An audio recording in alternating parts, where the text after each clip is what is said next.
Guys, Trudy here with Panhandle Power Wash today, and I am doing tricks of the trade. And this week's tricks of the trade, I'm going to be talking about surfactant. I know there's some guys out there that don't use surfactant. They think it's a waste of time. You know, everybody washes differently. There's more than one way to skin a cat. So my professional opinion is it is very important. Now, being a female, a mom, a wife, I ran an internal cleaning business for over 17 years also, so I'm going to use some little verbiage that can work inside and out. So for me, when I'm washing sheets, I don't wash them just in bleach, because bleach is the whitener and the disinfectant. It doesn't clean. My laundry soap is what cleans. So, you know, when you're washing a house, you're killing the mildew, and you're disinfecting and brightening. You're not cleaning. So by adding a surfactant, like our bestseller lemon wash, there's many other brands and types, just make sure it's SH stable so it doesn't weaken your batch. But a little bit of this, it's gonna loosen up all the bug debris. It's gonna clean off all the dust and the dirt and whatever is on the home. It won't remove the organics, it won't remove the mildew. So hand in hand, this SH and surfactant is gonna do the job and get you a cleaner result on your pressure washing jobs.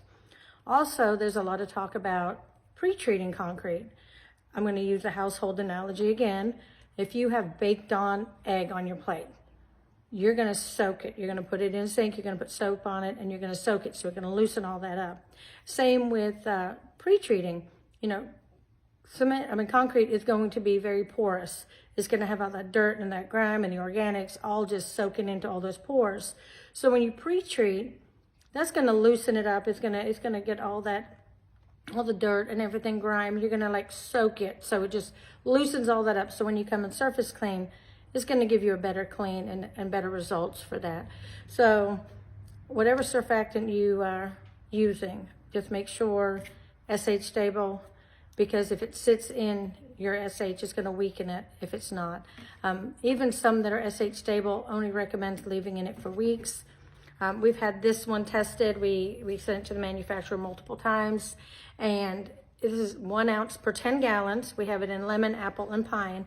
1 ounce per 10 gallons of your SH mix. I've left this on my trailer for 4 or 5 months because my trailer's a commercial, and if I don't have any big jobs, right now we're doing pretty much residential because spring break, it's warm at the beach, everybody's busy, and we do our commercial when it's cooler and we don't have a lot of tourists in town.